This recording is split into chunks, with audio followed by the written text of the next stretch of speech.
L'origine, c'est surtout l'image fixe qui m'a passionné. Je voulais être en fait reporter dans la guerre du Vietnam parce que quand j'ai fait mes études à l'école de journalisme de Lille, c'était la guerre du Vietnam qui emmenait tous les reporters sur place. Il y avait beaucoup de possibilités pour travailler avec les forces américaines notamment qui pouvaient nous transporter en hélicoptère. Bon, aujourd'hui, les choses ont bien changé et il y a beaucoup plus de contrôle sur la couverture de ces conflits-là.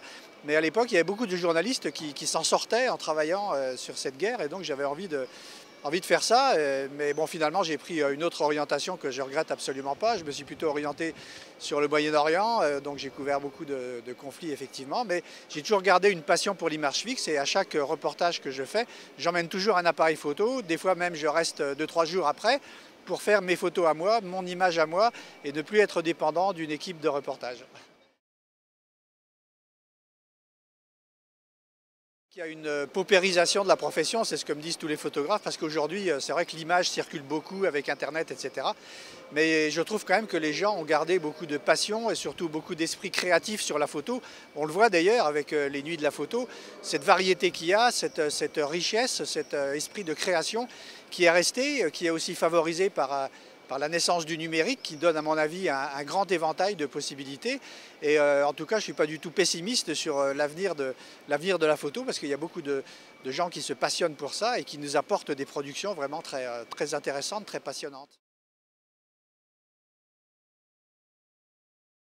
Ça a toujours été une profession quand même où il y avait des risques à prendre, quoi, si vous voulez. Donc il faut essayer de limiter les risques. Moi, je suis tombé dans le piège, mais comme je dis toujours, c'est par ma profession que j'ai été piégé, mais c'est aussi grâce à ma profession que je me suis sorti de là, parce que j'ai eu très vite envie de reprendre mon métier, de retourner en reportage, avec aussi beaucoup de méfiance sur les zones où on prenait des otages, quoi, hein. Dès que j'apprends qu'on prend un otage quelque part, alors là, je me replie tout de suite sur une position en arrière pour échapper à ce genre de choses, quoi.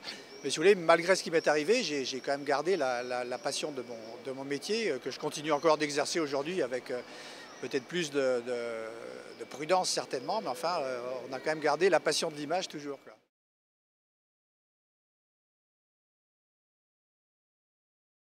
Je pense que c'est important que les gens ne les oublient pas, vous voyez.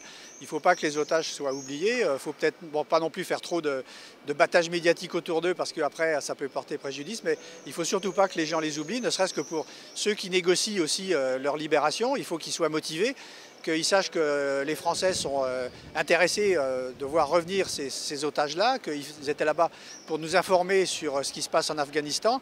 Et donc, s'ils avaient réussi leur reportage, on aurait été très content de le voir. Leur reportage n'a pas marché, il y a eu un problème, il faut continuer de les soutenir parce qu'il faut qu'ils puissent nous revenir. Ils sont surtout beaucoup plus utiles pour nous en liberté et même pour les Afghans pour expliquer les problèmes du pays que là, détenus, muselés à ne pas pouvoir nous parler. Là, je suis allé en Tunisie récemment parce que je voulais voir aussi qu'est-ce que c'était devenu. J'avais couvert la chute de Ben Ali, donc je voulais voir qu'est-ce que la Tunisie était devenue. Bon, c'est vrai qu'il y a des difficultés, mais je pense que justement, en tant que journaliste occidental, je peux les aider. D'ailleurs, les Tunisiens sont très demandeurs qu'on les aide à... Ils ne savent pas ce que c'est que le journalisme moderne, quoi. Pour eux, ils sont encore très formatés sur le système Ben Ali, hein. Ils ont envie de s'en sortir, mais ils n'ont pas les données. Donc ils m'ont demandé si je pouvais les aider. Moi, j'ai dit oui, parce que c'est vraiment mon devoir et mon rôle de les aider à apprendre un petit peu la liberté de la presse, comment on fait pour essayer d'informer les gens du mieux possible. Je viens de terminer un livre sur le Tibet. Et puis j'ai encore beaucoup de projets. Je voulais aller aussi en Birmanie, faire un projet photo en Birmanie à l'automne prochain. Donc j'ai encore beaucoup d'idées et de possibilités, peut-être moins pour la télévision que pour l'image fixe justement, parce que je veux aussi réaliser mon vieux rêve qui est de continuer sur l'image fixe.